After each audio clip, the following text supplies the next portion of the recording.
Subscribe to see what's next. It's Clip City Connect. YouTube, what it do? It's your boy TJ Anderson, and I am welcoming you guys back to another episode of Clutch City Connect.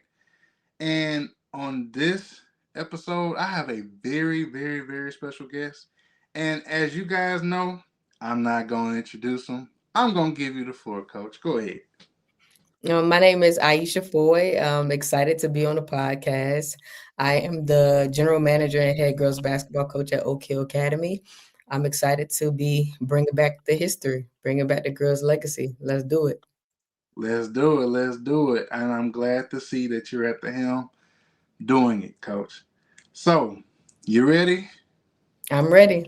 Let's get it going. So, first sections of this podcast is going to be the background and journey. So, my first question for you is, what drew you to coaching, and how did your own playing career shape the way you coach today? Yeah, that's a great question. It's funny because I always knew I wanted to coach. When I was getting ready to go play in college, there was a player that I looked up to. I give her a shout out. Her name is Danielle Bell, and it was before I was going to college to play, and I saw that she was on a bench, and I had just seen her playing. I grew up watching her play. She played in my city. We're from the Virginia Beach area. And I was like, how was she on a college bench and she just finished playing? And she was called a graduate assistant. And she was at the University of Georgia, I believe. And, from then I kind of was like, my eyes were like, oh man, like I want that to be me. I want to graduate and I want to be on a bench the next year. And so that's kind of what drew me to coaching as far as a career in college. But, I always had leadership qualities. My mom was a director of Norfolk Express, a AU program that was very successful in Virginia, in Norfolk, Virginia, under Boo Williams. So that's kind of what drew me to coaching. But then, you know, how my playing career has shaped my coaching style is I feel like I always played for the best coaches. I've always been in the best organizations that, the goal is to win. Not the goal, the expectation is to win. And that is the mentality that I carry. And that's how I've always carried myself, and the coaching opportunities that I've been a part of, that has been the standard. I also played for Boo Williams. So, when I was coming up, that was the gold standard, right? Everybody played for the grassroots teams, and then they wanted to play for Boo Williams. And, when you played for Boo Williams, you didn't lose, right? So that was a standard and that was the goal. So that's what shaped my mindset and my coaching career, and my coaching philosophy, and where I carry myself as a coach. Boo Williams, a very storied AAU program, both on the men's and the women's side. So that's a very solid thing for you. Um, it's kind of like in this area, you do have your grassroots teams, but you also, like in my area, you have. I mean, it's a good thing to play for the Houston Hoops, to play for the Gulf Coast Blue Chips. That's directly in my area. They've been around for a very long time. I know the CEO and director of that AAU program. You have JL3 now. You got a couple teams down here that's like, you got your grassroots team to play for, but you got the main one where hey, we're gonna go and play some big dogs. Yeah. So that's very cool to hear. So my next question for you, Coach Foy, um, how did the opportunity at Oak Hill come about, and what made you want to build the girls program there? Yeah. So, long story short, so the opportunity came about. So I was in college coaching for 7 years, right? So I started my career in college coaching, and um, I left college so I could immerse myself in the NIL space, and I became a consultant. So I kind of easily forgot about coaching, and I just became the business, the NIL lady. Some people didn't even realize that I was coaching, but I was just immersing myself fully as a, NIL consultant. So I started working with May Hoops, and that opportunity came about because they wanted to build the girl side of their organization. And so I've always been about women, and girls, and uplifting women and girls. And my work with Made Hoops was very similar. Um, it was basically, I'm sure you're familiar with Made Hoops, but it's a grassroots powerhouse organization that has a very similar rhetoric of all man's a powerhouse on the boys' side. Not sure, what's going on the girls' side at that point in time. Girls is very, very well done right at this point, at this moment. But so I was tasked with that. And then at the same time, I was also working on my doctorate. And so I'm getting my doctorate in educational leadership. And at USC, Southern California, the education is very much geared toward uh, diversity, equity, and inclusion, right? So everything is through the lens of equity. So I had been studying that for a while. So it kind of was a perfect marriage where I'm passionate about women and girls. Oak Hill obviously has been a storied powerhouse on the boys' side. I just finished working with May Hoops and, building the girls' side of their business. And then, this opportunity come about where at this point I'm coaching AAU. So how it came about, I'm coaching AAU and then I'm coaching eighth graders. So now my eighth graders are trying to decide where they're going to go to school, right? And now girls are leaving my area to go to Montverde. They will leave my area to go to IMG, right? So I go from being in college and now I'm, kind of in the grassroots space, and I see this push of girls going to prep schools. And then I'm like, what happened to Oak Hill? Because I'm from Virginia. And I actually had considered going to Oak Hill. I played against Oak Hill twice in high school. So I'm very familiar. I've been very familiar with Oak Hill. And I'm like looking for, places for my players to play. I'm like, what happened to Oak Hill? So then really reached out asking about the girls program. And um, at this point, I'm also doing NIL consulting. So I offered, like, did you need support? Did you need any consulting services for NIL or just building the girls side of basketball? I saw an ad saying that they had 5 boys basketball programs. So the building the girls business side of me, and then also the basketball side of me, I'm like, 5 boys basketball teams. I was like, okay, where are the girls? So, I mean, similar rhetoric, right? So, where are the girls? Is there any way that I can assist? And, they began to offer and propose a different opportunity, which was for me to come and build a program.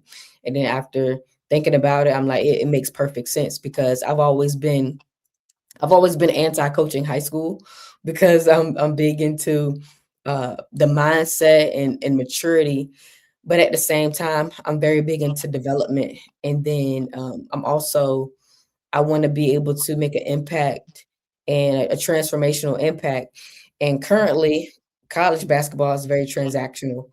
And so Oak Hill, it being a college prep school, is a perfect marriage where it's not, regular high school, but at the same time, it's not college where it's very transactional and money driven only. And now I kind of get to be at the perfect middle. So a long story to how this opportunity came about, but now we're here, and it's like the perfect marriage of all the things that I want to do for girls in basketball. I love hearing that. You don't find too many people that actually are serious about investing in any girls' programs.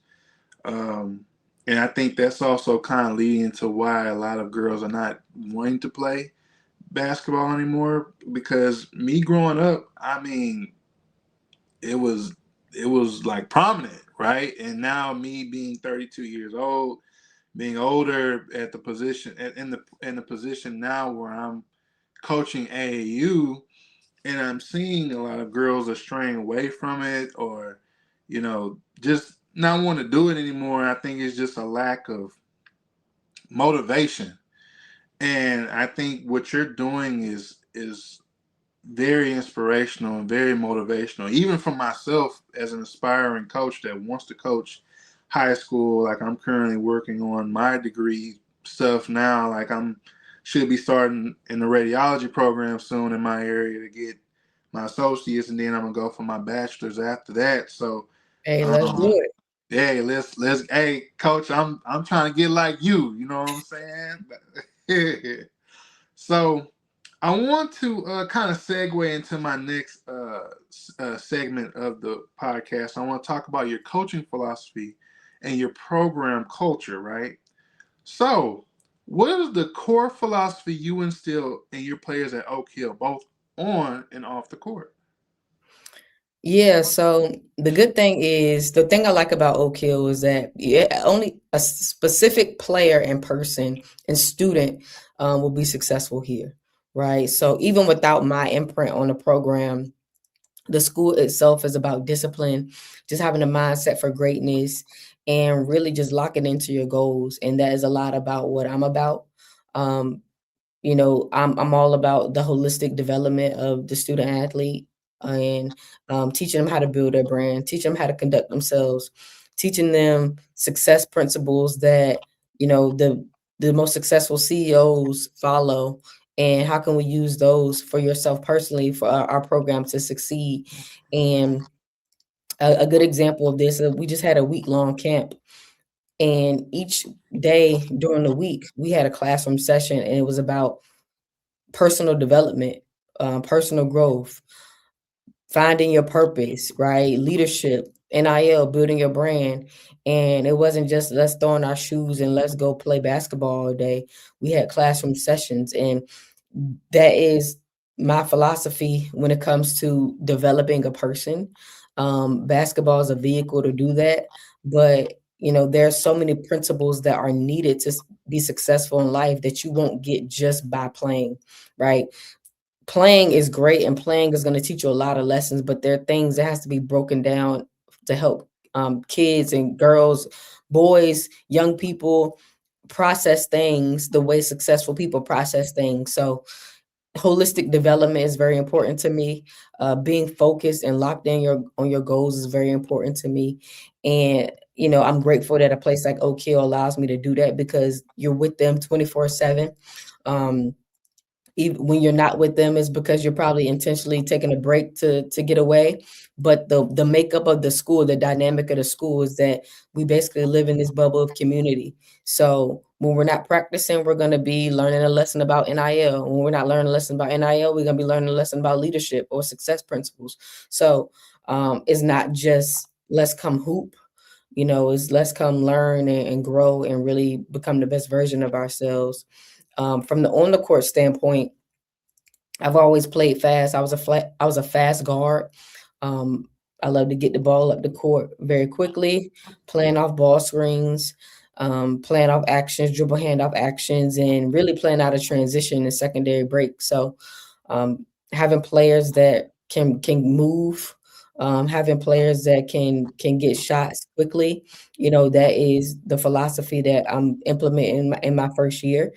Um, I will also say that as I was preparing for this job, and even the presentations that I do with families, I think like, how many college practices have I been a part of? Because for me, it was always coaching in college, right? I never thought I would leave college.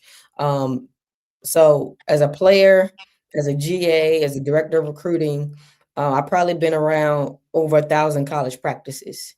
And that's all I know, right? And when people are moving too slow, Imma get irritated.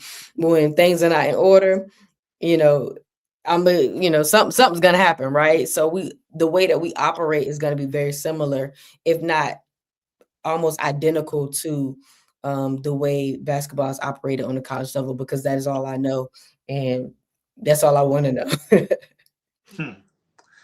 I hear you. And the one thing I'll say, I to kind of piggyback off of something you said, I like the fact that you're teaching players about NIL, because that is a prominent thing now, not just in college, but also in high school. They're targeting them while they're in high school. So it's important to understand and get them to understand um, the business side of basketball now, right? Because that is going into a different realm of basketball. It's not within that realm, it's not about putting the ball through the hoop, it's about learning the financials and learning how to set yourself up so that you can generate revenue. I think this is extremely important. I think it's something that I do like, even though in the college game, I think it's kind of gotten a little out of hand with colleges buying a lot of these things that they're buying Yeah. for these players. But on the high school side, I think it's extremely important. I definitely appreciate that you're doing that. So, my next question for you: Oak Hill has such a legendary reputation, right? How do you balance the pressure of that history while creating your own identity with the girl side? Yeah. Um, I mean, I wouldn't say there's pressure necessarily. It's actually more pressure of getting the girls back to where the girls was, right? So the girls was an elite program. Like I'm not even like it's nice to have a very successful boys program. And um, when you go to college and at a school like Oak Hill, because like you complement each other, right? It's good to go to a good college that has good football, right? Even though that may have nothing to do with you, but it elevates the school. So um, I think it's a compliment to be alongside of a legendary program. And it's also a culture here. So um it's a culture here, but it's not a competition. So it's no pressure as far as what, oh my goodness, is Oak Hill. Because I've always been a part of um winning programs. I mean, when I was at the University of Kentucky, it was, get to the NCAA tournament or else, you know what I'm saying? So Right. it's not real pressure. It's just like the more so the pressure is the girls, getting the girls to understand and getting people to leave their homes. There's more to pressure, but the basketball part, you're gonna succeed here, right? So if you are locked in on your goals, um, doing everything that we supposed to be doing, like you're gonna be successful here. But it complements is everything that I've been about. I mean, I started first job out of college. I was at Southeast Missouri State, which the head coach there, Rika Patterson, who hired me, she was a part of the Baylor staff that went 40-0, and she had very high expectations for me, probably the hardest 2 years of my career. And then I go on to the University of Kentucky, where, like I said, is get to the NCAA tournament or else, and in the toughest conference in women's basketball, the SEC. So that's what we were recruiting against. And then we had a successful run there, and then going to Made Hoops, right? So even going to the business side of sports, where Made Hoops is a grassroots powerhouse, and is ran by Chad, who is a business. Well, how to explain it? Because he likes to say he's a basketball guy, not a business guy. But the business itself is so successful, and just all about winning, right? All about winning. So it's perfectly aligned with the trajectory of my career and everything that I've been a part of. But like I said, I mean, the pressure is getting girls to understand that and getting girls to want to leave their homes to come be part of this great legacy. When the talent comes, is everything's going to fall into place. Absolutely, absolutely. Especially at a school like Oak Hill that can cultivate that talent is gonna come. Trust and believe me. It's there's no other way around it. Yeah, and I'll say this too. So one thing that people, and this is something that as I'm recruiting, I've been pondering and trying to get across to parents, is sometimes girls, players, they want to go to a place that maybe it doesn't have their own name, right? It doesn't have a big name. And then you want to get them to come to Oak Hill, this is a legendary place. And they feel like, okay, maybe I want to go build my own legacy somewhere else, right? But the thing about it is, if you were the best player and the only player to get all these accolades, one, you might get your jersey retired, okay? But once you leave, like, what else is coming behind you, right? When you are part of a rich basketball ecosystem, you get to benefit off of it. But then you also, the players, you also get to um, create your own legacy because it's your own life, right? Each player that has come through Oak Hill, successful boys or successful girls have created their own legacy within themselves, but also being able to be a part of this massive basketball ecosystem. So just getting them to understand, like, yeah, this sounds good to go build your legacy on a place that, doesn't have a name. But how about you do that at a place that does have a name, so you get to benefit both ways? If that makes sense. Right. Absolutely. Absolutely. I want to say for the viewers, especially my girls that play, please make sure you pay attention to what's being said. It is extremely important that you take notes and take this in because this is very cultivating. Um, so my next question for you. What does player development look like in your program? What skills or mindsets do you prioritize? It's a great question. So I'll answer the second question first. The mindset that I prioritize is having the desire to get better. At Oak Hill, you'll see signs. It said we're the best at getting better, and that was one of the things that drew me here because of the culture. Is that we're literally the best at getting better, right? We're a historic place. We may not have the fancy facilities that other prep schools may have, but one thing that cannot be denied is that we are the best at getting better, because that's the only thing that you can do here is get better. So I prioritize that because I cannot deal with players that go through the motion. I can't deal with players Ooh. that are engaged and don't have any energy. Like, I don't care how good you are.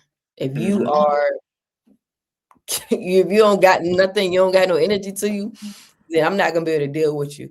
And with the girls that I have recruited and the girls that have decided, or that have came in, decided to come here, they all have a very strong determination within them. So I'm proud about the character of girls that I've recruited and the girls that have decided to come here, because they all are very special people. They all have very unique mindsets, and they all are driven to be leaders. So I really prioritize that. And then the first question that you had, well, repeat the first question for me. What does player development look like in your program? Yeah, so player development, everything growth, right? Getting better on the court, being a great shooter, working on your shooting, working on your ball handling, um, really evaluating your game. Like, what are your strengths? What are your weaknesses? How can you work on things and individual workouts that's going to actually be implemented in the game? Um, yeah, so training by yourself, training with the group, is really just improving your game, and then also the off the court stuff too, right? Learning success principles, learning leadership, learning how to build your brand. Everything when it comes to how to be successful is what player development looks like in my program. I like that. See, the thing that most kids don't understand, I had to talk with the kids in the AU program that I coach for. And I gathered them all together and I told them, you guys are not supposed to just work on your games when you come here. You're supposed to work on your games outside of here. So I know that you're actually getting better. Because if you come in the gym on a Monday one week and you come in the next Monday and you're still playing the same, you're not taking this game seriously at all. It's just I'm one of those guys. Like I truly believe in, if you truly want to get better, you'll treat it like it's a job. Absolutely.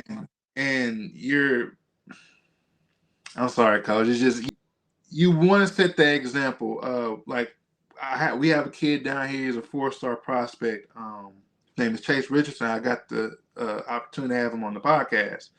I'm gonna have him go talk to the kids. He just committed to Texas A&M, and I told him, outside of the podcast, that I would absolutely love for him to talk to these kids, because especially in 8th grade when they're younger, um, a lot of them don't really know what that work looks like. Might be circumstantial, could be situational.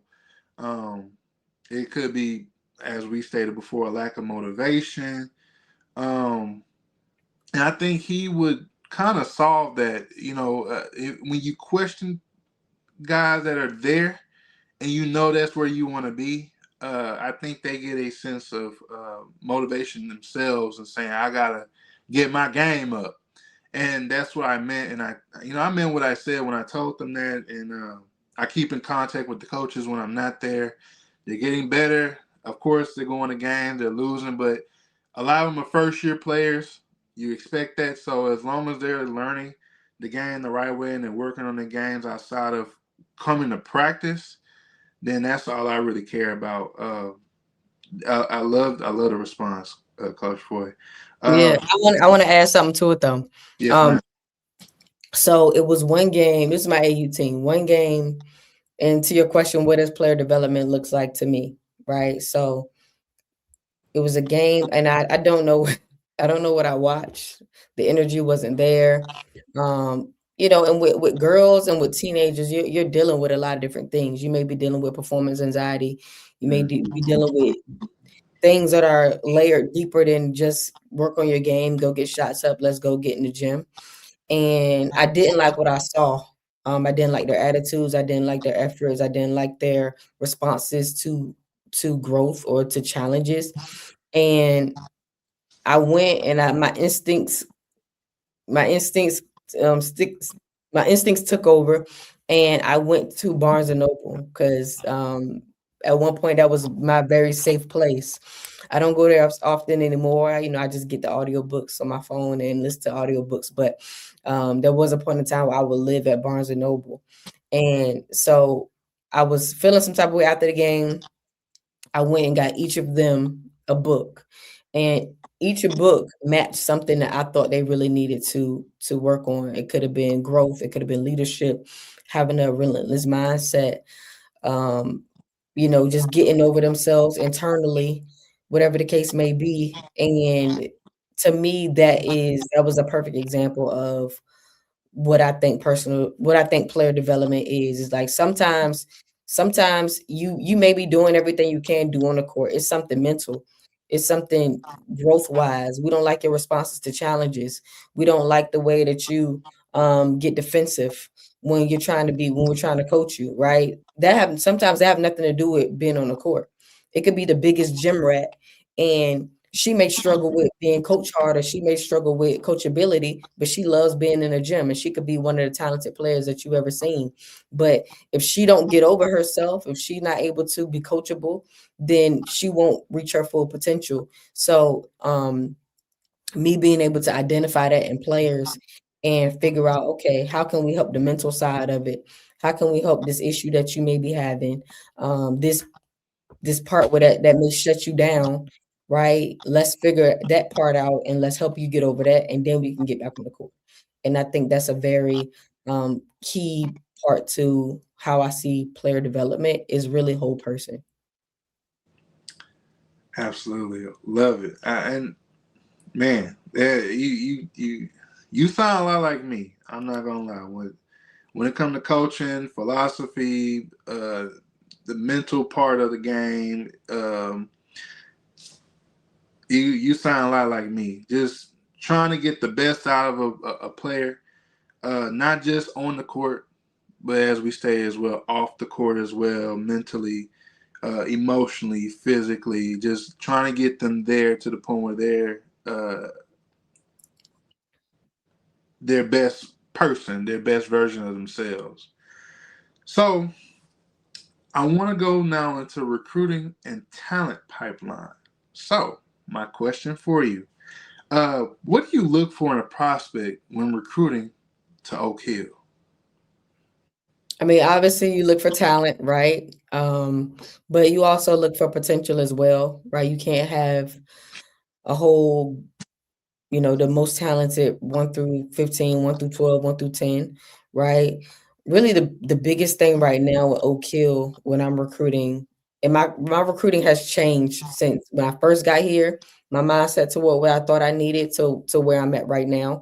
Um, and it's really about the desire to get better, right? Because you have to recruit to your place, right? And when I was at Kentucky, and I was director of recruiting, so I really was deconstructing recruiting. and being able to pretty much predict what players we will get based off of their mentality and their fit, right? So that's an important part of being a recruiter. So at a place like Kentucky, the desire to get better, the desire to work has to be the priority. And that is what I'm currently looking for. Obviously, right? You look for talent. You want to be able to be amongst the best in the country and get those invitations to those postseason tournaments and things like that. But at Oak Hill, we are the best at getting better.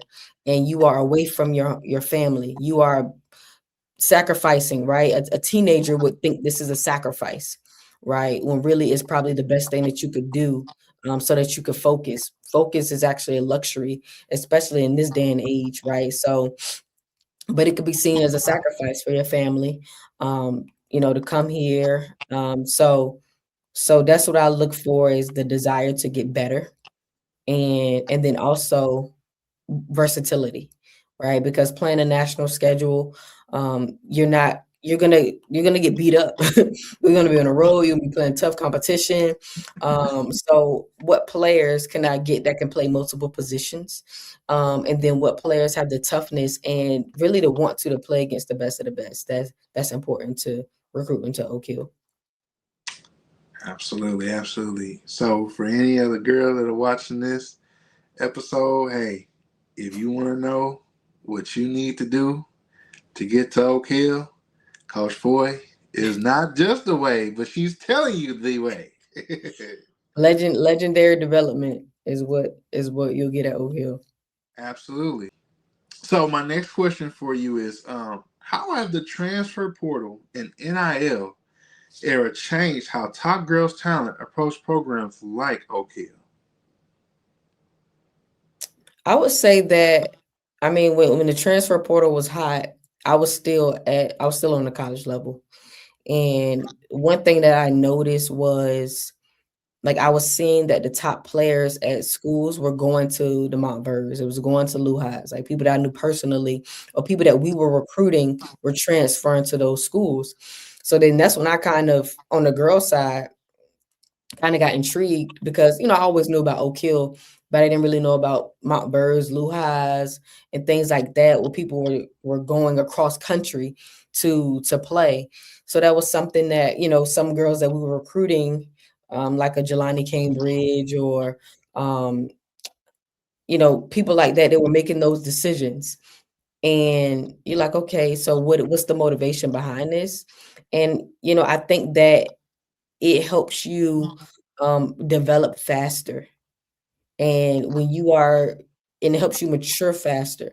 And in the NIL and transfer portal era, maturity is currency because even before NIL and transfer portal was a thing, your freshman year in college is probably one of the most gruesome, difficult experiences you will ever encounter, right? So now you got an option to easily opt out or go to another place or and I'm not saying that you're doing that because you're trying to escape, but it's an easy option and it wasn't always that easy a long time ago. So, I think that going to a prep school gives you this significant advantage because it's not your first time being away from home. And you get that year, 2 years, 3 years, 4 years, however long you come to a prep school like Oak Hill to develop that muscle of maturity, making decisions on your own, finding new ways to cope because you don't just go to practice, go home, right? Anybody can endure discomfort for 2 to 3 hours and then go back to their comfort zone. Anybody can do that. But when you have to endure hard practices and a coach that's on your head Mm, and a teammate that you may not get along with all the time, and then you don't go back to that comfort zone, right? That's a muscle that you have to build. And a teenager, right?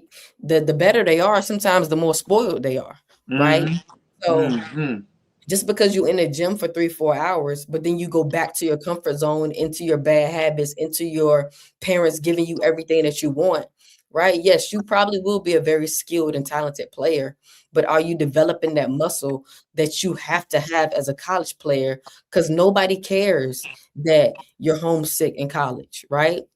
They Somebody may act like they care. Somebody may, try and help you out. But at the end of the day, if you're not performing, you're getting sent home, sent to the port of your contract not being renewed, whatever the case may be. So, um, I think it allows you to build that muscle alongside of being a great player on top of playing against good competition. Because if you're a high school player and you're dominating, you know, every game and you beating people by 30 every night, that's not doing you any good. It may be cool for a year because it does build your confidence. It teaches you how to score. It teaches you how to be, that girl.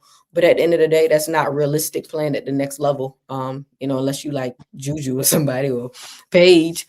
But it's just you dominating every game is just not going to happen when you get to college. Mm. Um, so you being pushed, that resistance, that challenges that you have to deal with on a daily basis, you have to have that type of, um, just lifestyle for you to be able to adapt easily when you get to college.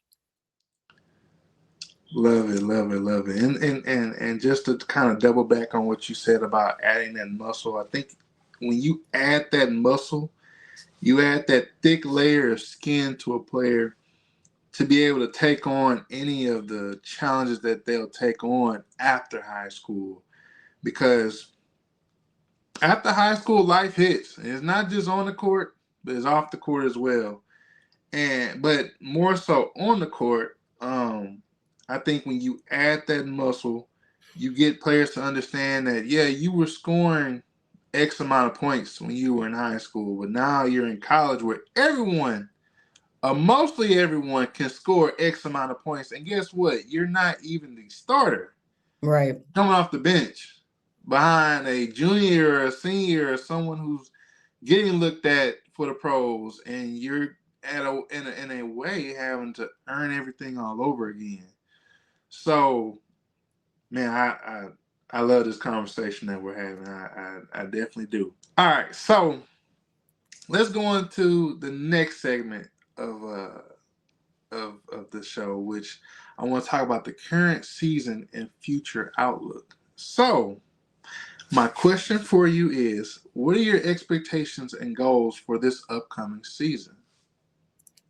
Yeah, I mean the expectation is to compete. Um, we're going to be playing some really, really talented teams. And, the goal is to compete and execute, right? The goal is to get through the season, right? The goal is to exist, right? So girls basketball hasn't been at Oak Hill for over 12 years, um, reestablishing the program. So just existing will be a success, right? I'm bringing in a very talented group of girls. Um, Everyone that has committed to me so far are Division 1 prospects. So if I can make sure those seniors get to school, that is a win, right? That's a successful season. But like I said, like we're gonna play against the best of the best. Our preparation is gonna be tough. If we go out there and execute, right, that's a great season. That's a win, right? But the expectation is to exist and is Right, to exist successfully, and right. you'll be surprised how much work go into just existing. And the girls will do the work. We'll win games we're supposed to win. um, we'll probably win some that maybe we shouldn't win because we're gonna be playing some tough competition on the road for a while, very similar to a college schedule, but the expectation is to exist. Absolutely.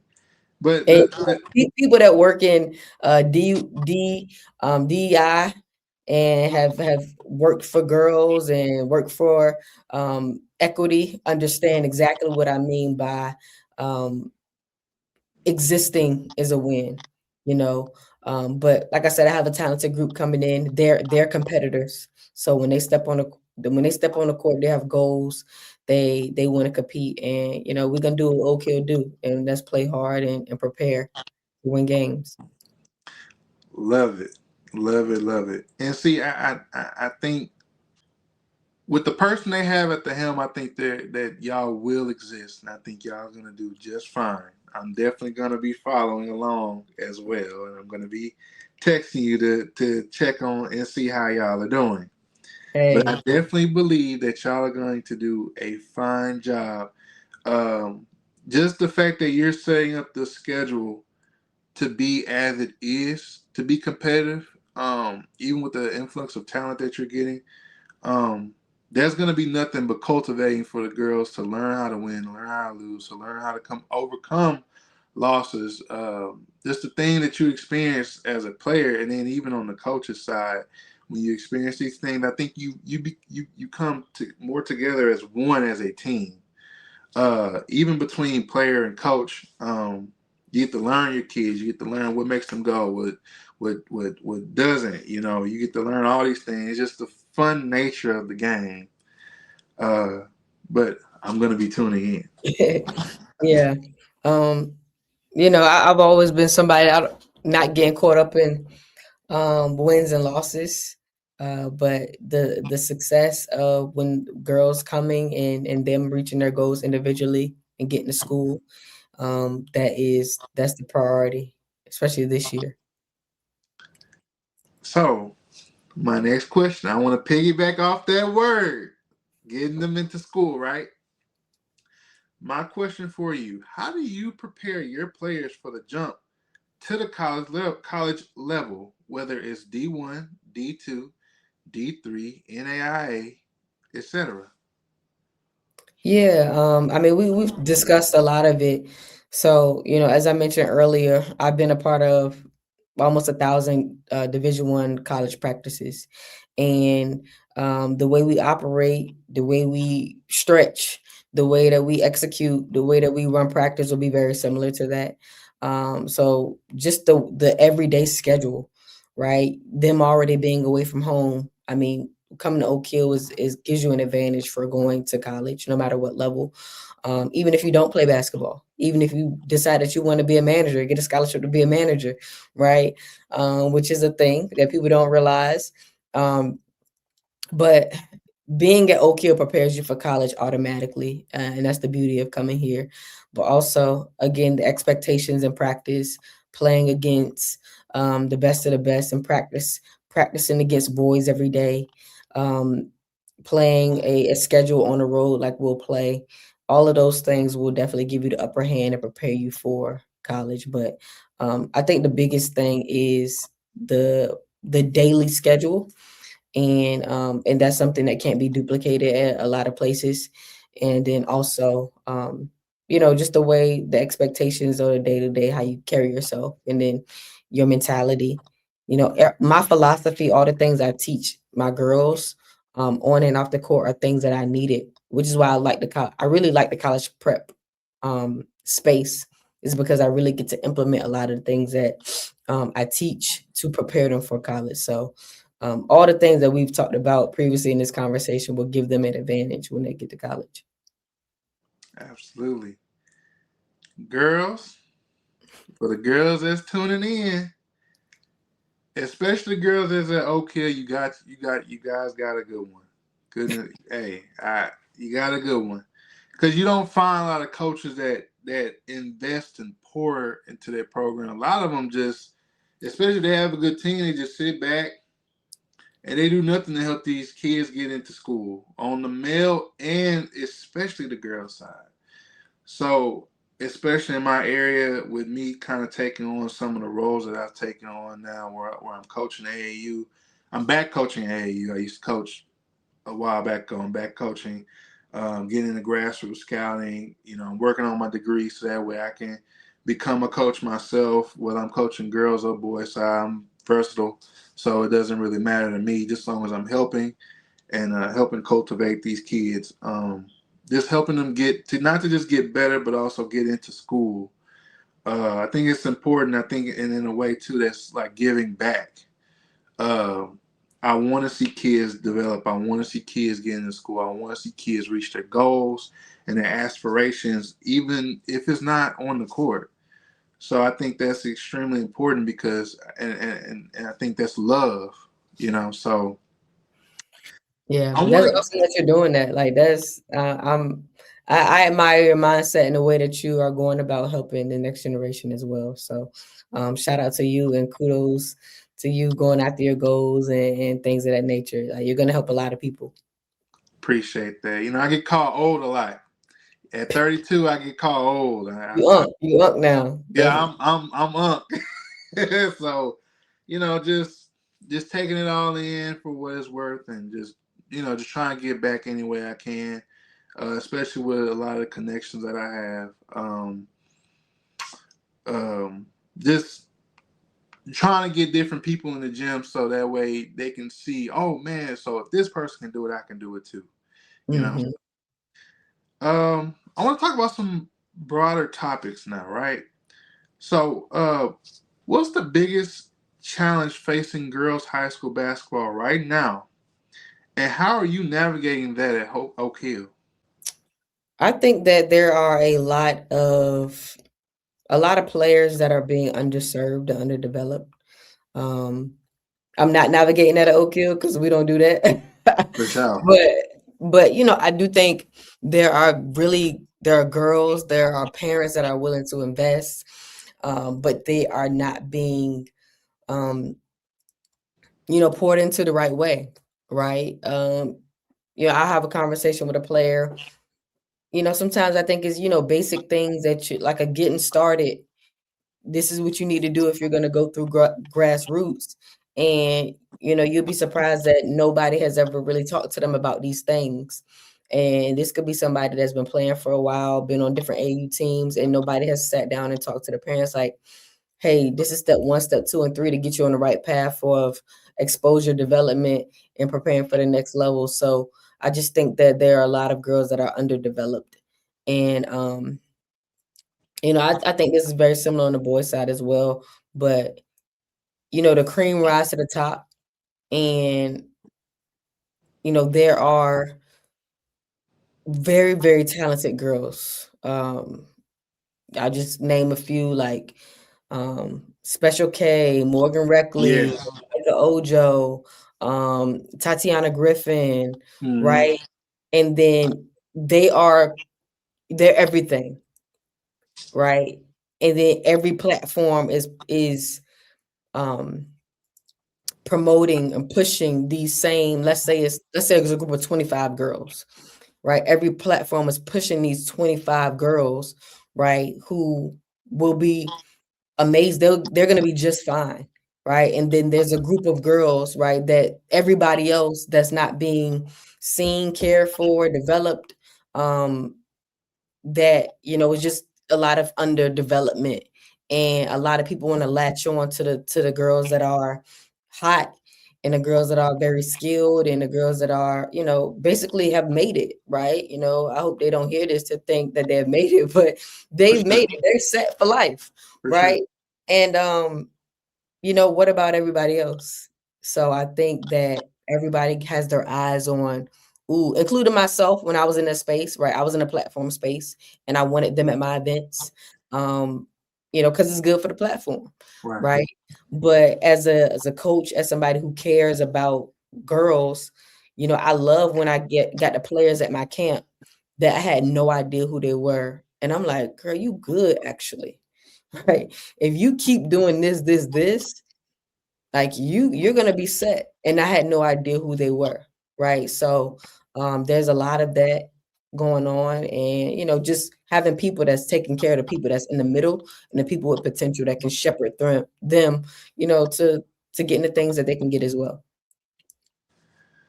Wow. Yeah, it's what you're saying is absolutely true. I can tell you, it's especially in my neck of the woods. There's a lot of girls who could be good, but are very underdeveloped. Some girls can, if they're right hand dominant, they're right hand dominant, and that's it. Um, some kids, it's almost like looking at it's on the varsity level, looking at a eighth grader play basketball that just made the B team. sometimes. Mhm. Yeah. It's brutal to watch sometimes. Um, and of course, we all kind of fall in that line of, if we have a platform like a basketball event, we want some top kids in our, just to kind of bring some eyes, some looks, and have some people saying, yeah, you know, and have it nationally recognized. So it's something that kids want to, be in every year, right? And coaches want to be in every year.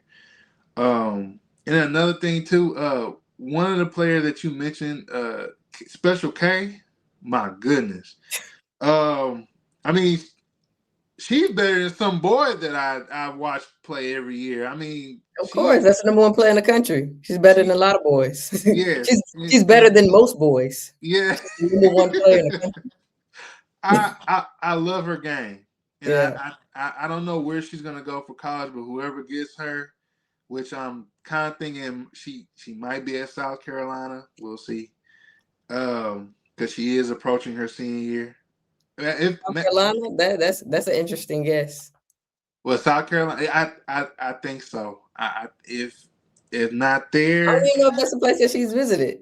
Is I it? don't. Has she took any over? I don't know. I don't know if We she's have to been there. talk. I don't. Has she? I think she took an OV there. I think. I don't know. Me I don't know. either. But We'll see.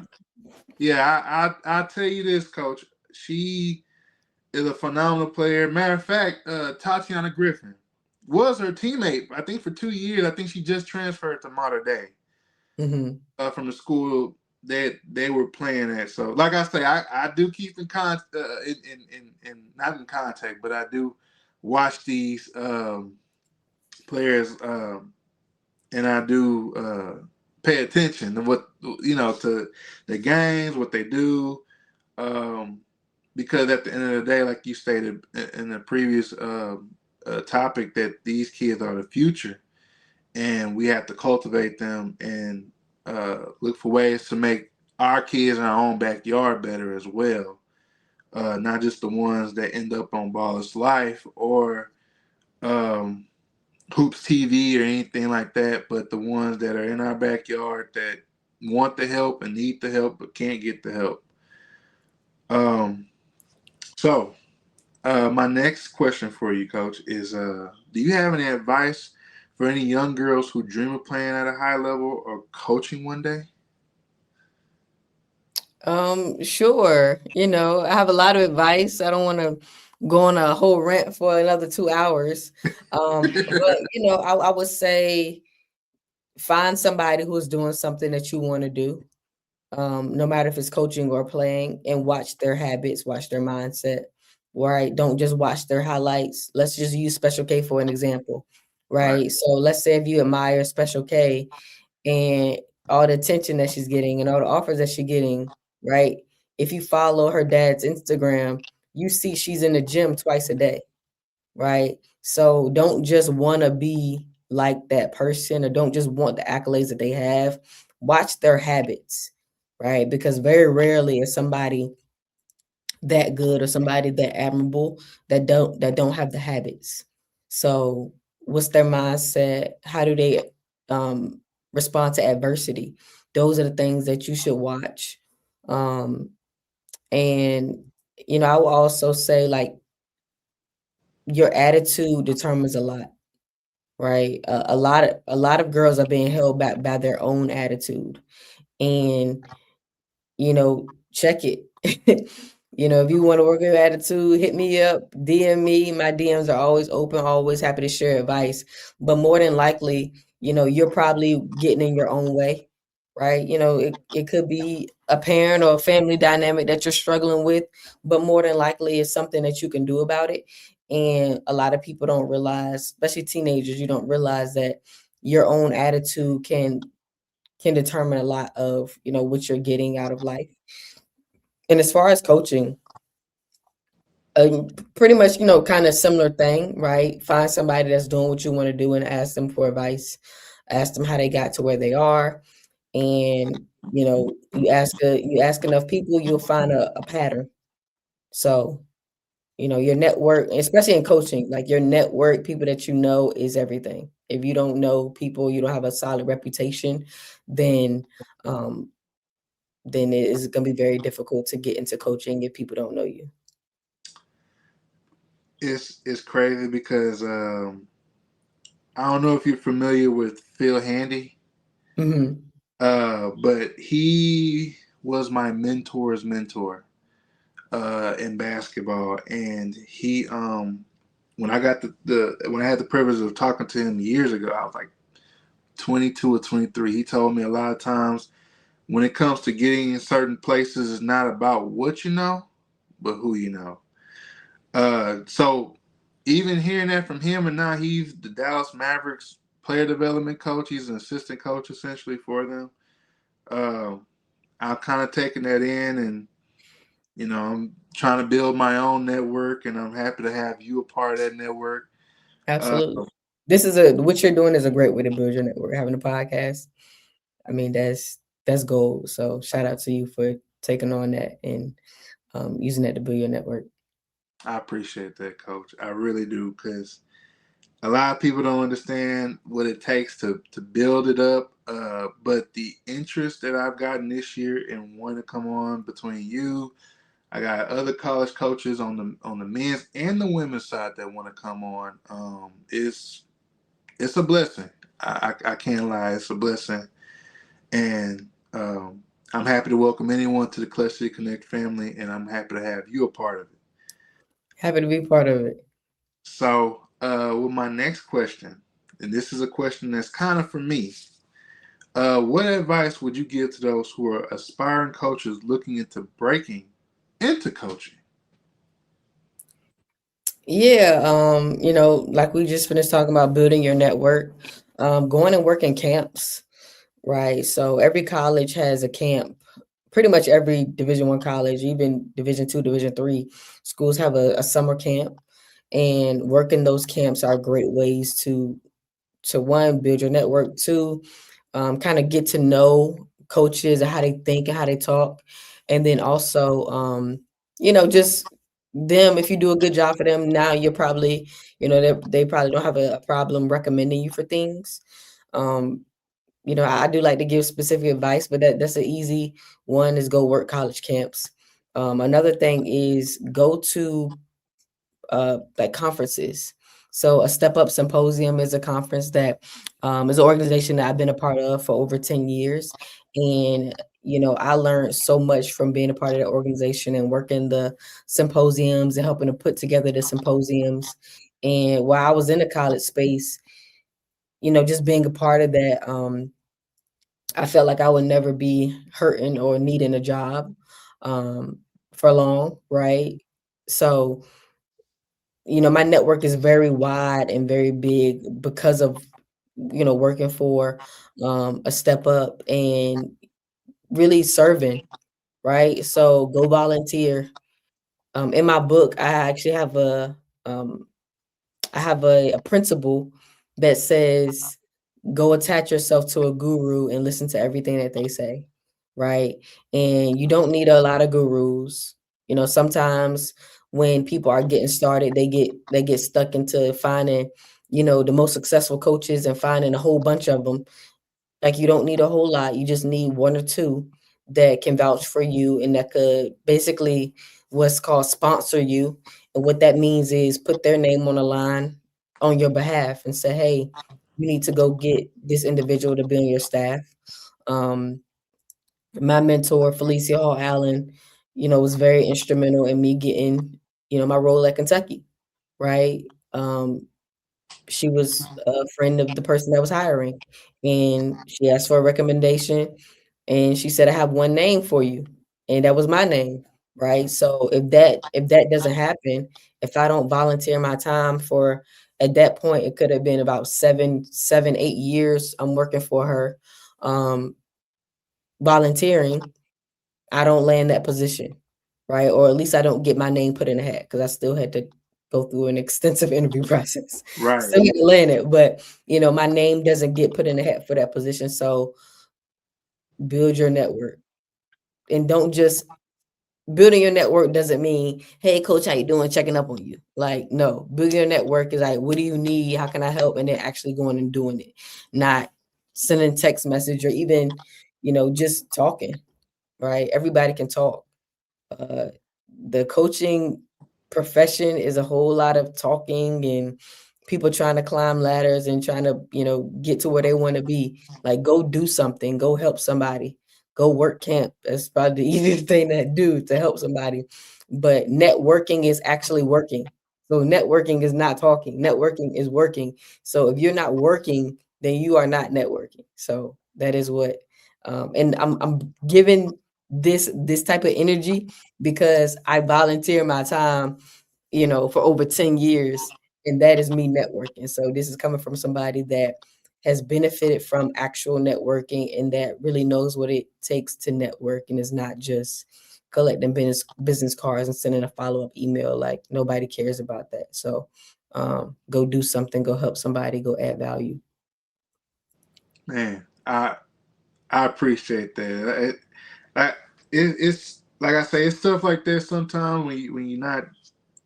I don't want to say preaching, but sometimes you gotta preach not just to someone but through someone in order to get them to understand. I really appreciate that. I feel like you were preaching not just to me but through me, just helping me understand, because me in my mind, I'm kind of thinking with me networking, like, man, I got a Dallas Mavericks coach number, I got this person number, I got that person number. I'm building my network, and in reality, I'm building my network, but not in the way that I need to. I'm just collecting numbers. I'm not hitting these guys up to ask them, hey, you got this going on, what you need? What can I do? How can I help you?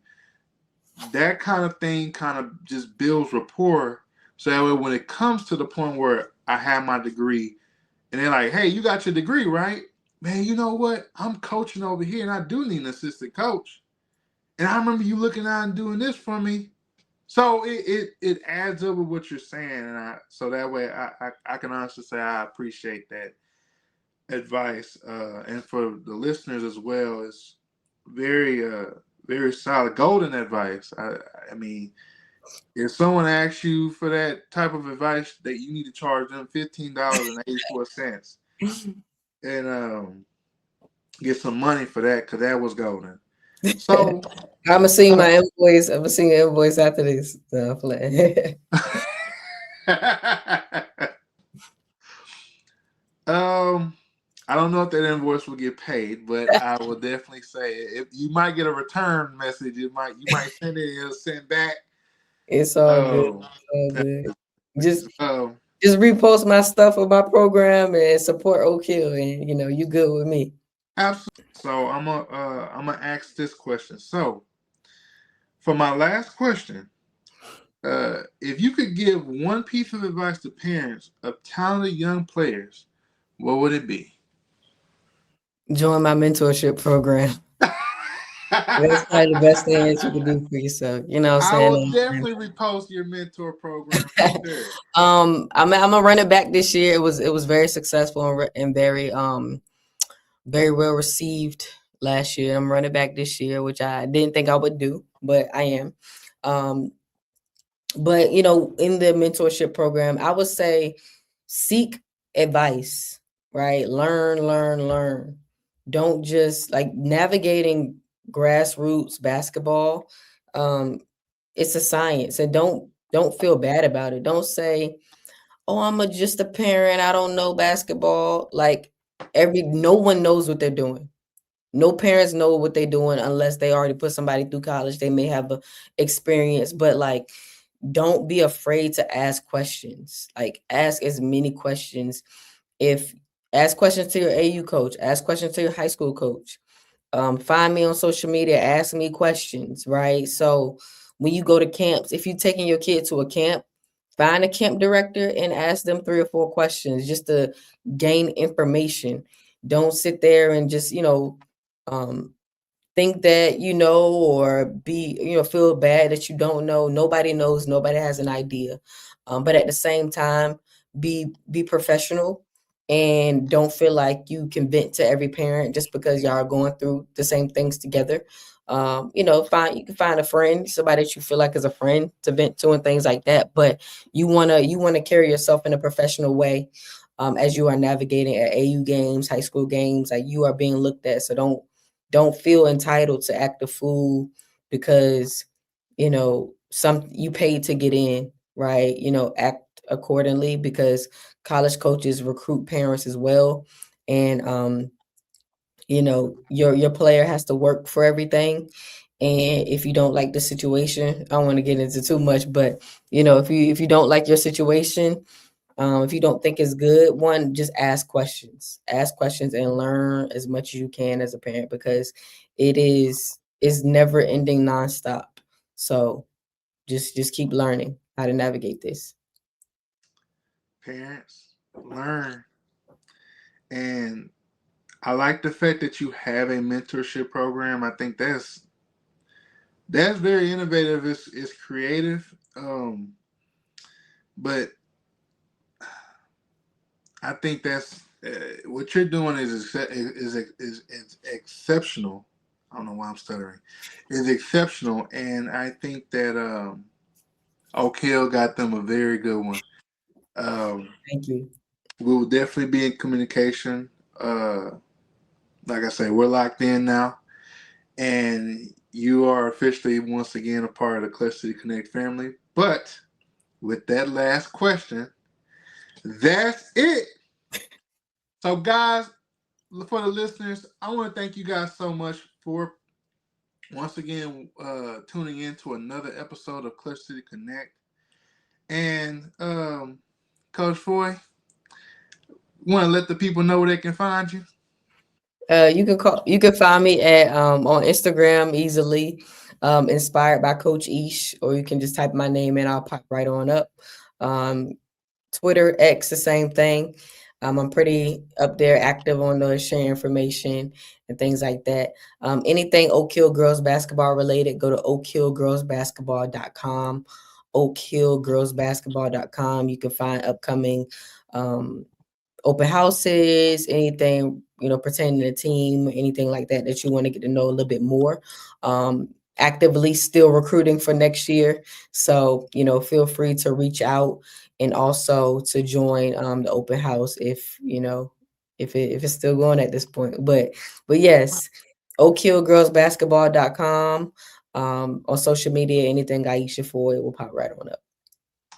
Guys, thank you guys so much for tuning in. And once again, thank you, Coach Ford, for agreeing to come on the podcast. It's a blessing for you to come on the podcast. And guys, once again, thank you. It's your boy TJay, and I'm here with Coach Aisha Foy. Peace. Peace.